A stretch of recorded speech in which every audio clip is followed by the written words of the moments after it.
Nos movimos a Curiñanco. Estuvimos en Valdivia anteriormente con Sebastián y Diego y ahora estamos en el Parque Oncol. Estimado Sebastián, estimado Diego, cuéntenme un poco a qué vinimos acá y por qué es tan interesante de visitar este parque. Bueno, estamos en Parque Oncol, como dijo Oscar. Aquí estamos en lo que son la selva valdiviana, en su esplendor. Este es un parque que tiene árboles muy adultos, un bosque principalmente de especies tolerantes. Son especies que crecen bajo la cobertura del bosque, y aquí ya vemos que estas especies dominan el bosque, por lo tanto vamos a encontrar un bosque que lleva muchos años aquí instalado y con especies únicas, especies endémicas de Valdivia, de la selva valdiviana. Y bueno, se van a fascinar la verdad con lo que van a encontrar, porque lugares así quedan muy pocos en el país. Para entusiasmarlos un poco más, endémico significa que es propio y único de un lugar, así que lo que vamos a ver acá no lo van a ver en otras partes. Así que eso, amigos, vamos ya a recorrer.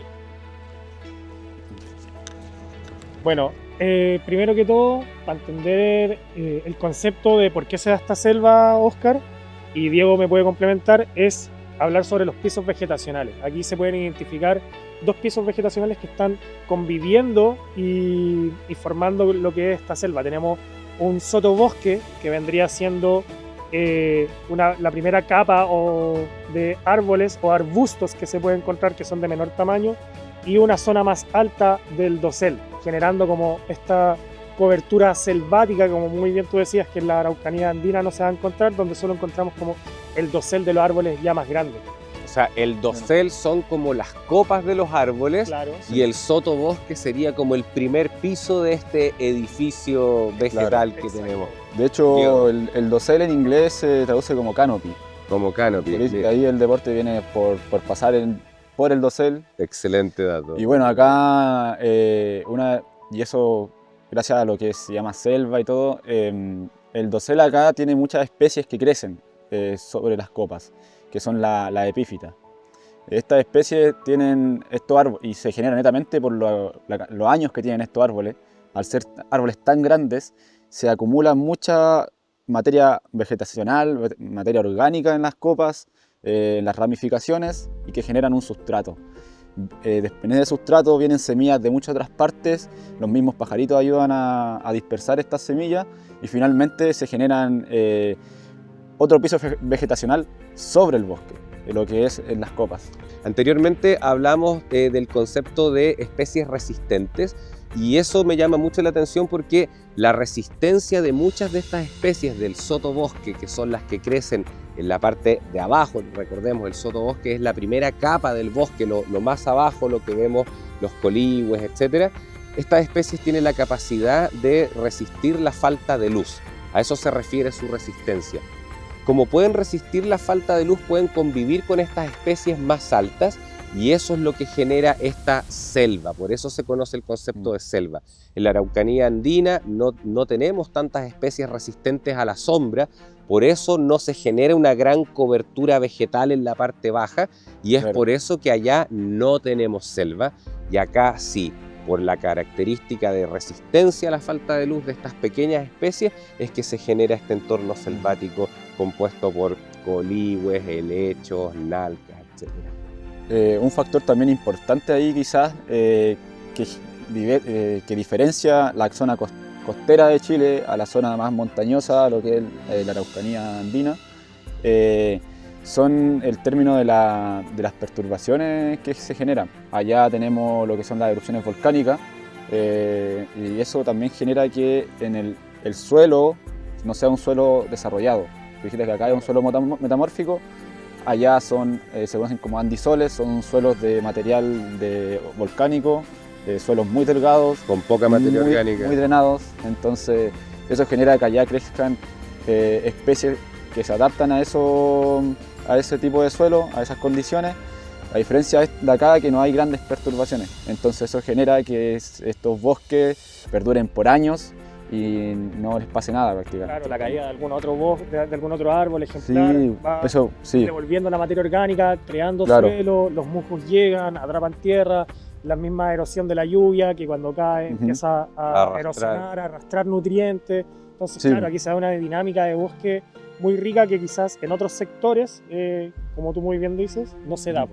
Claro, Claro, y eso también genera que acá haya una gran diversidad de hongos. También. excelente, que es el principal motivo por el cual estamos acá. Siempre se hacen visitas a los parques, se muestra su fauna, su flora vegetal, pero los hongos, que son una parte, un engranaje importantísimo y fundamental de estos ecosistemas, en general son dejados de lado. Así que esta vez nos vamos a preocupar de que sean un protagonista más. Vamos. Sigamos con el recorrido.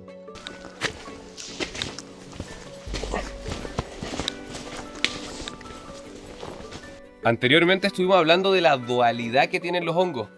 En algunos casos son algo beneficioso, en otros casos lamentablemente son algo perjudicial para ciertos ecosistemas y especies. Y esto que encontramos aquí está justamente por eso.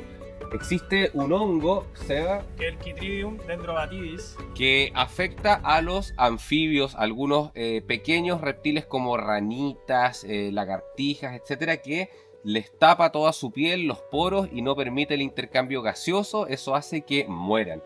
Y este dispositivo está aquí para tratar de mitigar en algo la presencia de este hongo que puede estar en nuestros zapatos y que no lo metamos a esta área protegida. Y aquí otro ejemplo de, a veces los hongos son buenos, otras veces no tanto, sobre todo si es un hongo foráneo que es introducido por visitantes como nosotros a esta área protegida.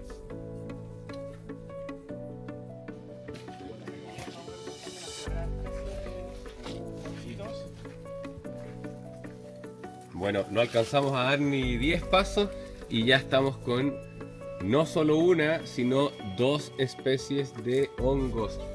Estos hongos son saprófitos, se alimentan de materia vegetal muerta, en este caso del árbol de la madera.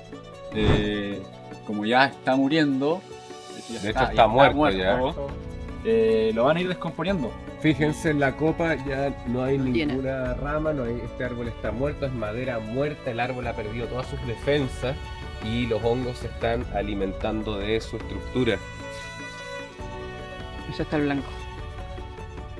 Ahí Abajo. podemos ver otro árbol muerto, donde seguramente también otro hongo del tipo saprófito, como nos decía muy bien Sebastián, se está alimentando.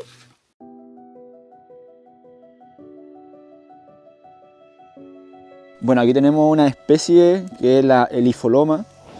Está creciendo en el pie del árbol, aquí en la base, en el tocón. Y bueno, estas especies tienen un crecimiento muy característico que se llama un crecimiento gregario, que crecen como en tipo colonias, todas juntitas, y es característico de algunos géneros, como el caso del Ifoloma. Hay otras especies igual que crecen así, como las micenas también, algunos tipos de micenas, y bueno, son muy característicos, son muy vistosos, sobre todo por su color. Gracias, Diego. Bueno, a menor escala, pero esto es lo mismo que ocurre en los árboles en los cuales hemos podido filmar hongos en su altura y alrededor de su tronco. Como les contábamos ayer en el Parque Botánico, nosotros lo que podemos ver es el cuerpo fructífero, o sea, la fruta de este organismo que se llama hongo. El verdadero cuerpo del hongo habita en el interior, alejado de la luz. Al micelio no le gusta la luz y es esta estructura blanca que envuelve todo el tronco. Incluso aquí abajo podemos ver una estructura blanca rizomórfica. Esto es el cuerpo vegetativo, por así decirlo, del hongo. Esto sale alejado de la luz y también con poca aireación. Cuando el micelio coloniza totalmente el palo y llega a una zona donde recibe estímulos como mayor oxígeno y luz, genera un cuerpo fructífero como este, que es donde habitan también sus semillas, en el caso del reino fungi, esporas, que son liberadas por estas estructuras que se llaman lamelas, que están en el carpóforo del hongo. Oscar, si bien te escucho hablar del micelio, podríamos decir que el micelio en sí es el hongo real. Claro, es el cuerpo es el verdadero cuerpo, es como la planta en el símil, uno tratando siempre de homologar al reino vegetal, que es más conocido y Claro. términos que maneja mejor la gente. Claro, el micelio sería todo, la raíz, el tallo, las ramas, etcétera, y el hongo es simplemente El su fruto. fruto que contiene sus semillas, que son las esporas. Y de hecho el micelio es muy similar a la raíz. Si lo vemos acá, podemos ver que es una verdadera raíz blanquecina que se ha estado alimentando de este palo que está ya todo podrido y falto de estructura, porque el hongo se ha estado comiendo la lignina y la celulosa que le da la firmeza. De hecho, si lo vamos abriendo este palo, vamos a ir encontrando más y más micelio en su interior, como podemos ver aquí. Miren, espectacular la muestra de micelio que pudimos ver. Es un micelio súper grueso, de hecho lo puedo tomar sin que se deshaga.